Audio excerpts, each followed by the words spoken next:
Hi, how's it going? Hello everyone.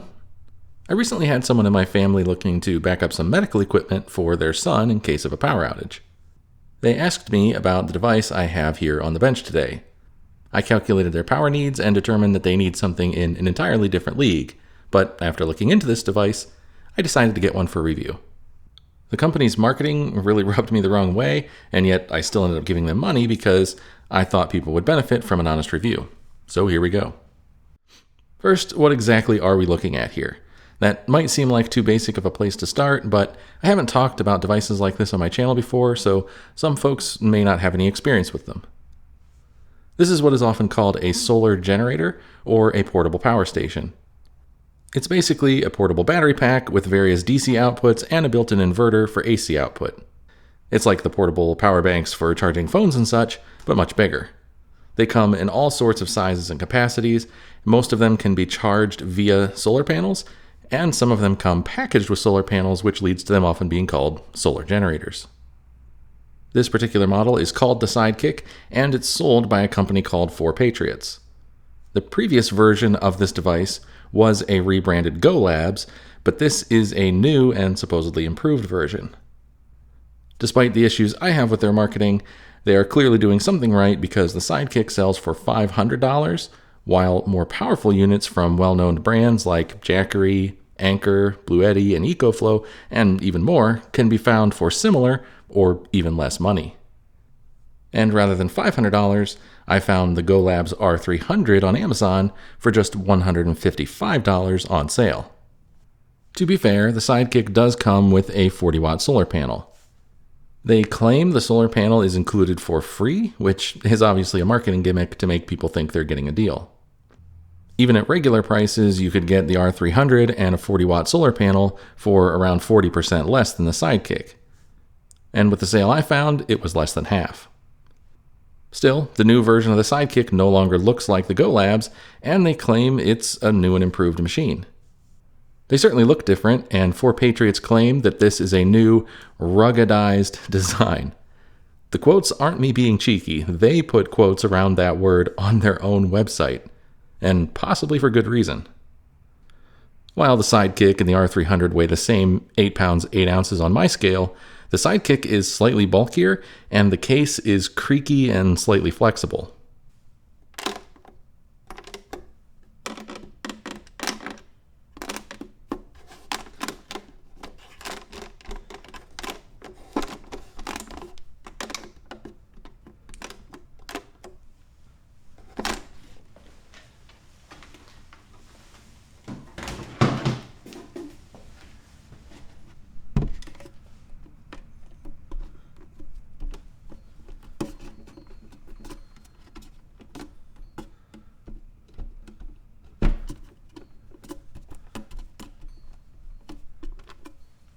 Not a big deal, but I certainly wouldn't say it feels rugged. The handle on the Sidekick is also less rounded on the sides, with a rough seam on one side as well. The bottom of the Sidekick just has these hard plastic ridges that it sits on, and even on a flat table, it rocks slightly, although this table isn't perfectly flat, so it rocks a bit. That's about how much it rocks on a flat table right there. It also slides around easily on smooth surfaces, which means you pretty much need two hands to plug anything in or unplug anything in if you don't want it to slide around. By contrast, the R300 is more rigid and solid, with a smoother handle and non-slip rubber feet on the bottom. Ultimately, none of that is a big deal, but it's arguably not an improvement, and in my opinion, it's a step backward. Other than the look, I couldn't find any difference in the specs between the old and new version of the Sidekick, or between the new Sidekick and the R300. The specs, the features, the display, the functionality, and even the control beeps remain the same. On the product page for the new Sidekick, it says the number of output ports is 8, but the number 8 is crossed out and there is a bold red number 9 next to it, signifying an upgrade over the previous model. Further down the page, it flat out states that it has one more output than the previous version. But just like the R300, the previous version also has 9 outputs. I even found a screenshot of the marketing for the previous Sidekick that clearly states it has 9 output ports. They are laid out slightly different, but they are the same ports with the same capabilities. The claim of having an additional port is simply false. There are two 120 volt AC plugs with the same 300 watt max combined continuous output. Both of them have a USB-C input and output port rated for 60 watts, so this port can be used to charge other devices at up to 60 watts, or it can be used to charge the batteries in the power station at up to 60 watts. Both have a second USB-C output port rated at 30 watts. Both have two USB-A ports. Both have a cigarette lighter style port and two additional barrel jack DC output ports. And both have a DC barrel jack input for charging via a solar panel or just via DC input in general. I don't have any complaints about the number or the capabilities of the ports, but the claim that the new one has more than the old one is simply wrong. 4Patriots' final claim of improvement on the new Sidekick is that it charges from AC much faster than the old one. They claim 5 hours instead of 8. But the actual specs of the charging inputs on the device haven't changed. It always could have charged in 5 hours via the USB-C input with a 60-watt charger. And the new Sidekick includes a 60-watt USB-C PD charger. But with that charger, the old Sidekick would also charge just as fast. I suspect the old Sidekick probably included a 45-watt charger brick like the R300 does. So the charging speed of the device itself hasn't changed, just the wattage of the included power brick. Technically, that is an upgrade, but it's a better included accessory, not an improvement to the device. These days, 5-hour charging from a 120 volt AC supply isn't all that fast. It's fine, but many competitive units will charge far faster, if that's something that matters to you. Current devices from many other companies advertise a little over an hour to charge, and in some cases under an hour to get to 80%. In terms of their marketing, their claims of improvement are questionable at best, and the claim of having an additional port is simply incorrect. But that's just part of the frustrating marketing that 4Patriots employs. They go on and on about the literal, impending, imminent dangers their products will save you from. All of the following can be found just on the product page for the Sidekick. Protect you from dangerous blackouts, preserve critical medical supplies, prepare for disasters, be ready for emergencies, surviving the next electrical grid breakdown, make the difference for you in a crisis. When, not if, danger will strike. Miracle generator, godsend in a crisis. Stay connected with family. Power critical devices in an emergency. And on and on. Obviously, power outages and dangerous crises can happen, and it's not unusual for a company selling battery backups or generator systems to use some of that kind of language in marketing. But it is awfully heavy-handed on the 4Patriots site. Every inch of their site is full of that kind of language. And that's just the tip of the iceberg. They use tons of classic manipulative sales tactics. It feels like the site was designed by a shady used car salesman. Every product has lists of free stuff that's included. They tout claims from a Navy SEAL, but they have a disclaimer on the site that he's paid by 4Patriots for his hard work for them. So he works for them. And oh, did they mention that demand for their products is surging? Of course they did, on pretty much every product page, and they've sold out before, so you should order right away. In fact, the order page for the Sidekick specifically said that demand was surging and it wouldn't ship for weeks, yet it shipped the same day I placed the order. And hey, I'm all for fast shipping, but it clearly makes the claims about shortages seem like a manipulative sales tactic. Especially since wording like that is on nearly every product page, and in nearly every one of the at least daily emails they've been sending me. They also claim in many places on their website that their products ship from Utah, including the Sidekick, yet my order shipped from Atlanta, Georgia. Again, that's totally fine, but why claim otherwise? There's also a constant pop-up at the bottom of every product page displaying supposed names and locations of people who just now purchased the product you're looking at or began to purchase the product you're looking at. So you don't want to miss out, better order fast. I've seen a similar pop-up on other websites before, and it always bothers me. It really seems fake, and I actually hope it's fake, Even though it only shows a first name, city, and state, it still feels like a privacy violation if it's actually real. Also, since you shouldn't be deprived of their products just because you can't afford them, they'll help you finance them. Financing offers aren't uncommon on other sites, but it's just the way that 4Patriots push it that gets me. They make it seem like proper preparation for the inevitable approaching catastrophe is too important not to do.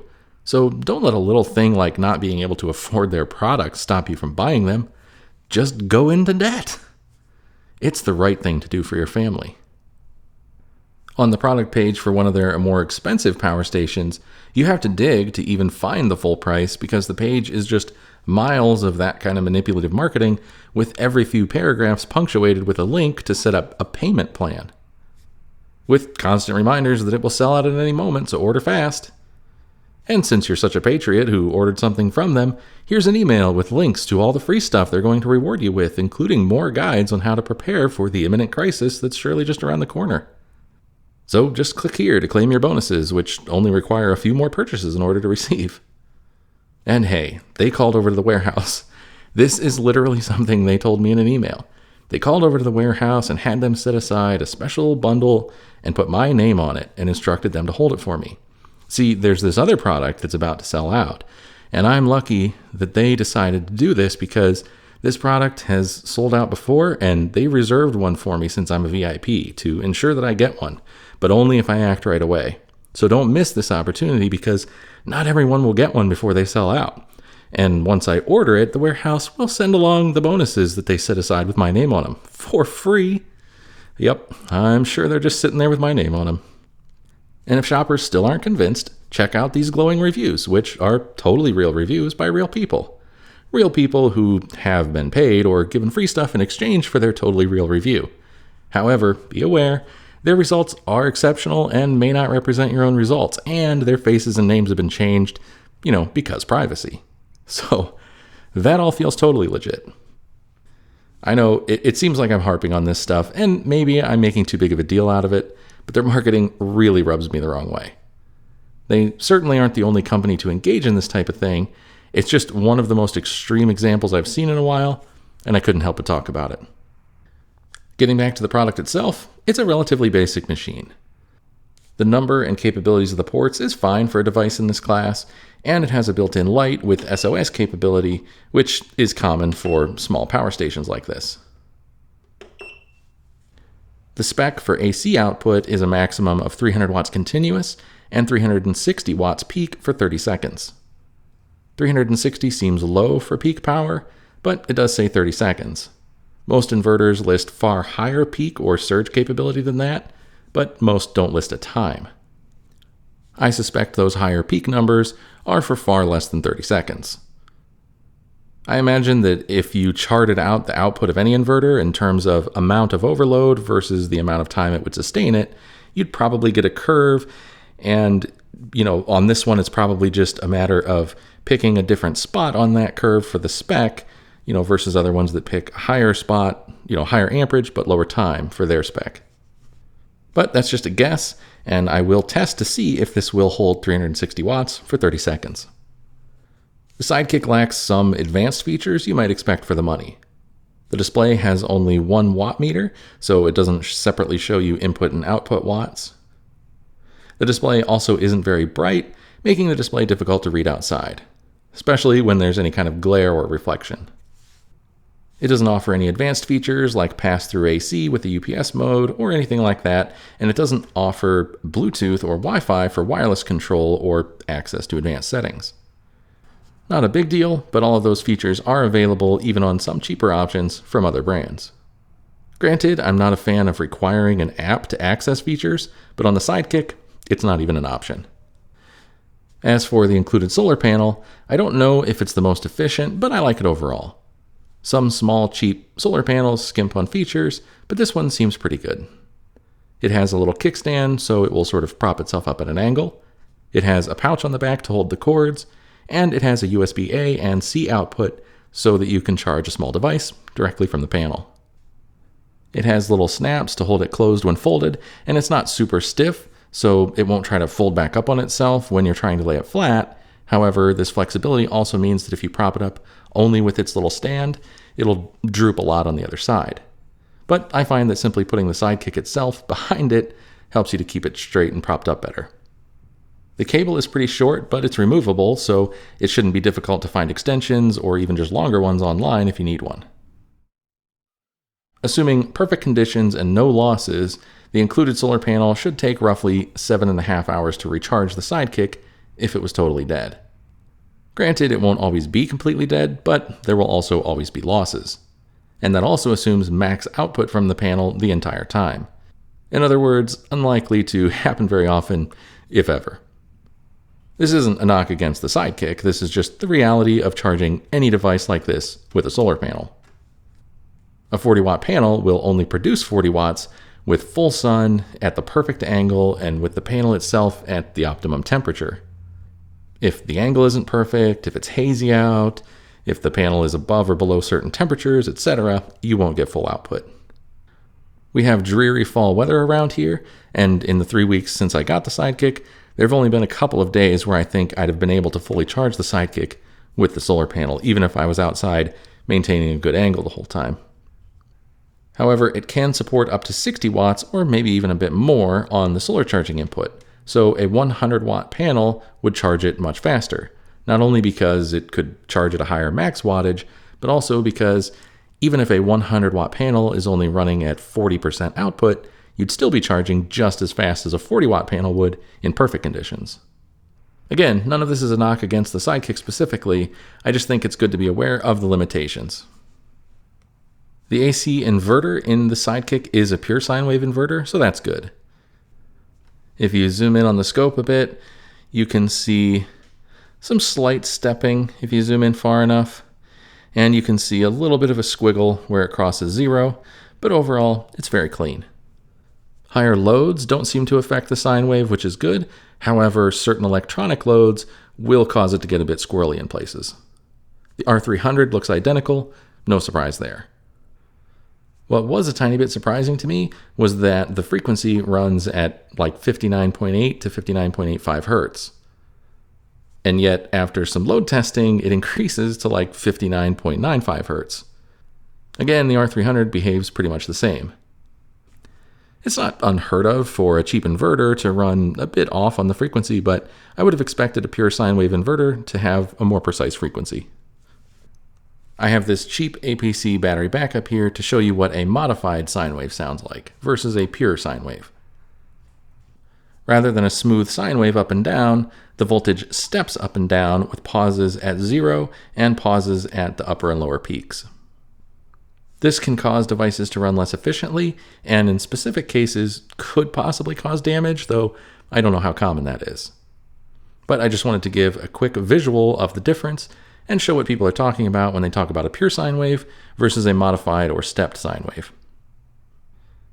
In terms of voltage, both the R300 and the Sidekick have roughly 112 volts of AC output, though it varies a tiny bit. Slight side tangent, in the US, a lot of people still talk about 110 volts and 220 volts, but the US electrical grid standard has been 120 volts to neutral and 240 volts line to line since the 60s. Three-phase power has other variants, but even then, whenever a standard electrical socket is used, 120 volts is the norm for those circuits, not 110 or 115. Actual measured voltage will vary slightly depending on the local power station or transformer, losses in the circuit, and even the time of day due to fluctuations on the load on the local power station. In my house, I generally see 120 to 124 volts line to neutral. Still, 112 volts will run stuff fine, though the lower voltage does have a slight effect in some cases. For instance, the small fan in my bedroom has a slight but noticeably lower pitch when running on the Sidekick versus plugged into my wall outlet. And this is just due to the slightly lower RPM from running 112 volts versus 124. Still, no big deal, just is what it is. DC voltage output is fine at roughly 13.2-ish volts on all of the different DC sockets, which is fine. That's roughly equivalent to what an automotive charging system would put out when the engine is running, so that's fine. Yeah, let's plug in 360 watts and see how long it holds it.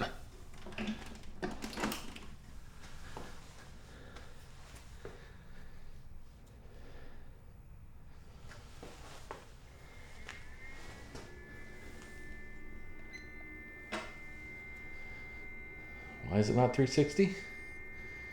There it goes. Yep. Not long. Not long.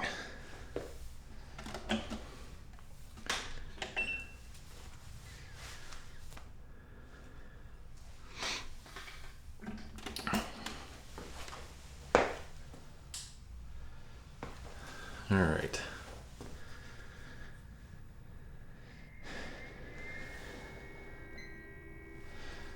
So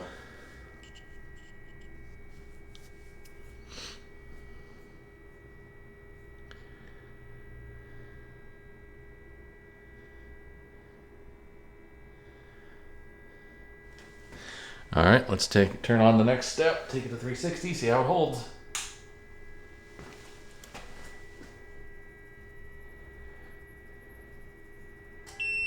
Nope. It certainly will not hold 360 watts for 30 seconds.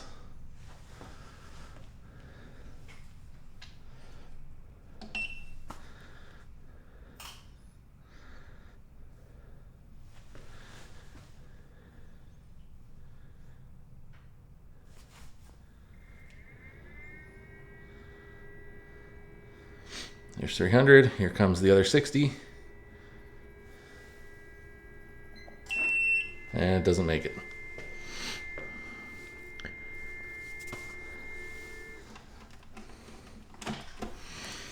Nope. Won't do 360 even for a couple seconds. Because I don't even think it gets to 360 before it kicks out. Well, let's see if I can repeat it on camera, but so far the R300 holds more wattage than the Sidekick. And the fan actually seems to not just come on and off, but it actually seems to vary in speed. It actually speeds up at higher load. Whereas the Sidekick is just one speed as far as I can tell.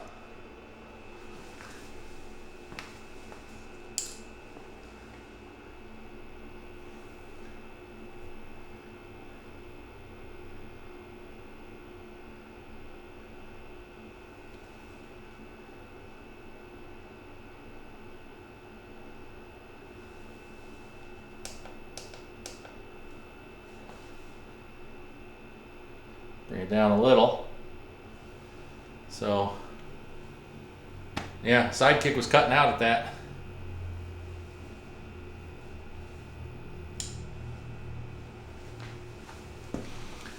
So, weirdly, the R300 will actually hold a higher surge than the Sidekick will. Who knew? And I'll turn it back on, so it's not a fluke. This will be the third time now.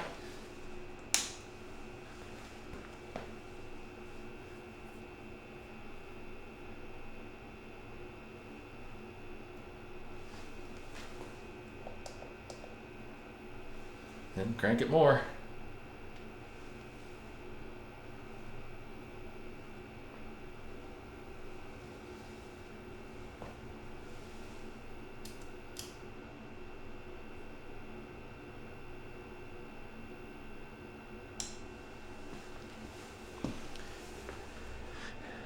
And interestingly, in the spec sheets, that is actually one difference on the R300.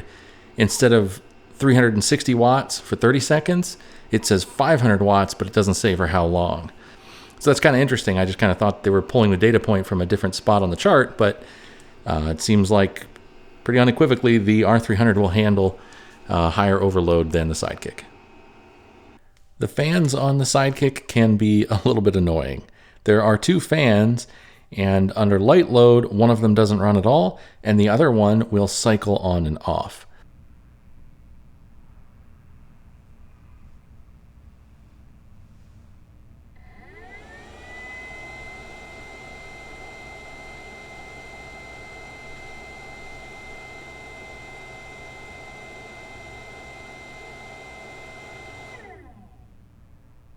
Both of them are slightly high pitched. However, one is much louder and much higher pitched, and that is the one that cycles on and off all the time, even under very light load. In fact, even if there's no load on it, but just the inverter itself is on, that fan will eventually start cycling on and off. At higher load, the second fan will come on and stay on, and the other fan will continue to cycle on and off, just at a slightly faster rate, depending on how high the load is.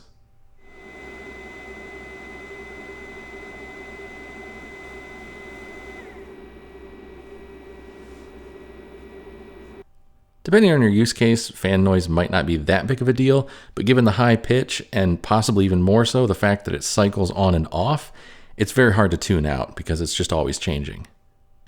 The fans on the Go Lab, strangely, are slightly different. There still are two fans, but it's almost like they're both the same as the lower pitched one in the Sidekick. So overall, they're slightly quieter and lower pitched, and the cycle is slightly different. They'll still cycle on and off at almost the exact same rate at low load as the high-pitched fan does in the 4Patriots Sidekick, but at higher load, they both just come on and stay on, and then they actually just increase or decrease speed with load. So I find it's a much less intrusive fan noise and fan control method in the Go Labs versus the Sidekick.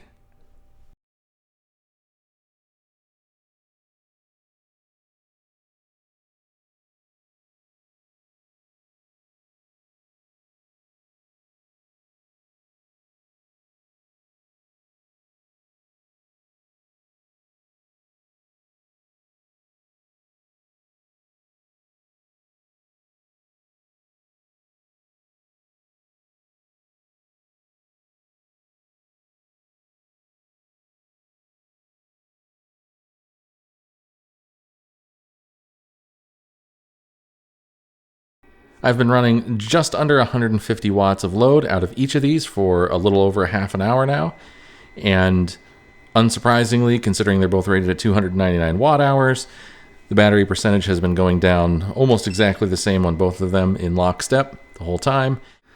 Although one difference, you will notice that the fan on this one, or one of the fans on that one, continues to cycle on and off even at 150-ish watts of load. And the displays, as far as the wattage, is slightly different on each of those, but I do have the same thing plugged into both of them. So I don't know if that's just a slight difference in the display or a little bit of losses here and there, but they're running the same thing. And with that drop of approximately 1% per minute on each of these, at 150 watts or so of output, they should be good for roughly 100 minutes. And being almost 300 watt hours, that kind of makes sense that you're not going to be able to get 300 watt hours of use out of it because there's always going to be some losses. But they've both been running that load just fine. Both of the batteries seem to be discharging in a linear fashion, just like I would expect, and no problems with either one of them so far. And as I let them continue to run, you can see they're just continuing to discharge at the same rate, no problems. And no real difference between the two either.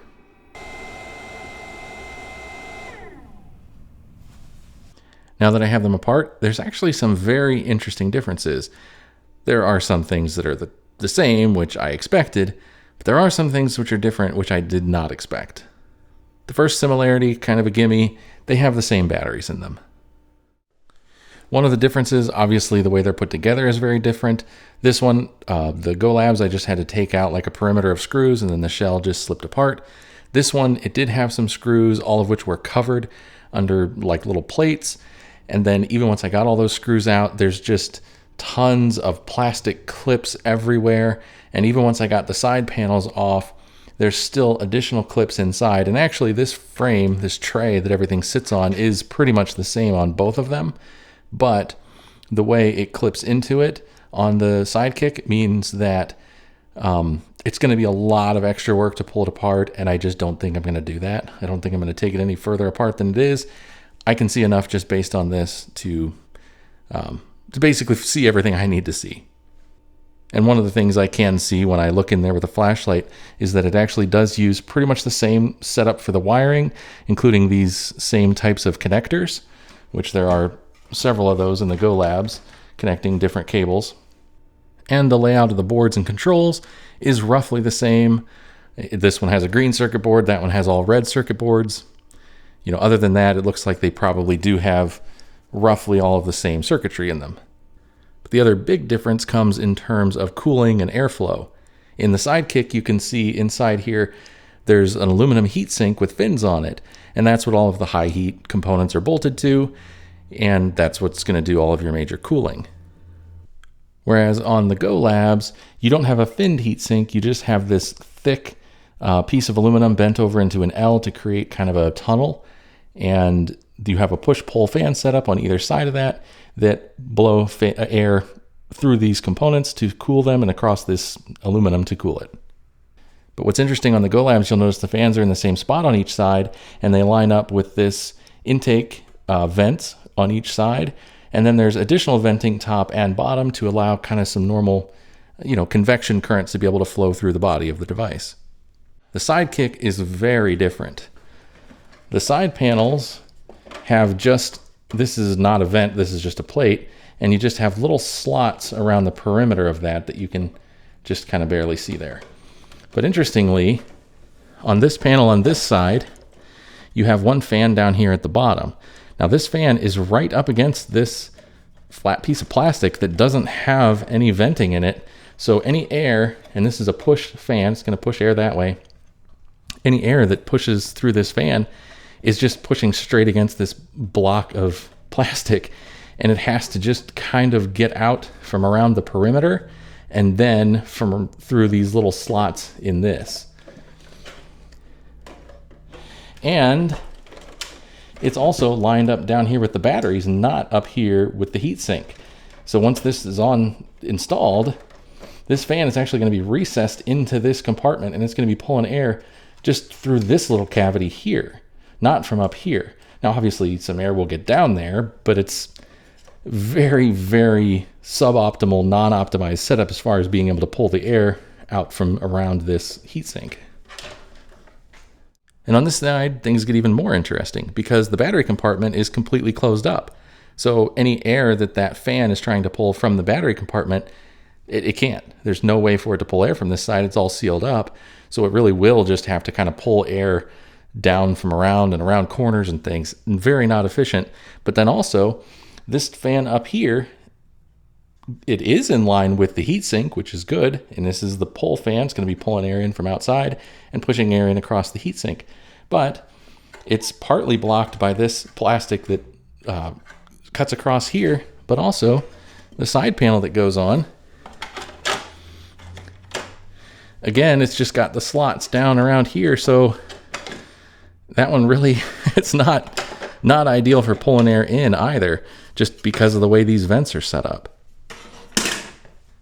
Now, keep in mind, so far in my testing, I haven't had any overheating or anything with the Sidekick. Though, granted, it has been about 60 to 70 degrees everywhere that I've been doing that testing, not 95 or something like that in the summer, but still, I haven't had any overheating. So, it's very possible that the cooling setup on the Sidekick is sufficient. But I can certainly say it's not efficient. It's really not designed as well as it could be. At the very least, put a vent in front of this fan and put this fan up here. I don't know, it's strange. It just seems like it's designed different to be different, but it's not a very efficient design. In the end, the marketing stuff bothers me, but you may not have a problem with it, and that's fine. At the end of the day, it doesn't change the actual product or the value offered. And with that alone in mind, the value just isn't there with the Sidekick. A Jackery 300 Plus can be had at normal price for $100 less than the Sidekick with a 40-watt solar panel. And I've seen it on sale for almost $200 less than the Sidekick.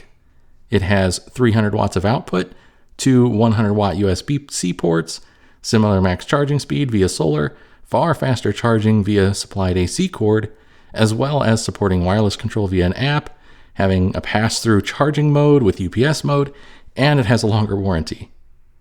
It's a more fully featured machine with better capabilities and a longer warranty for less money. And let's not forget the Go Labs R300. It has less annoying fans, the case is more solid, it will hold more load for longer, it's far less expensive, and it kind of seems built better inside. Even if the extreme marketing of 4Patriots doesn't bother you, The poor value of the Sidekick should. Hopefully that was helpful. If you have any questions, post them up below and I'll answer if I can. Also, let me know if there's anything else you'd like me to test out with either of these. As always, thanks for watching. Take care.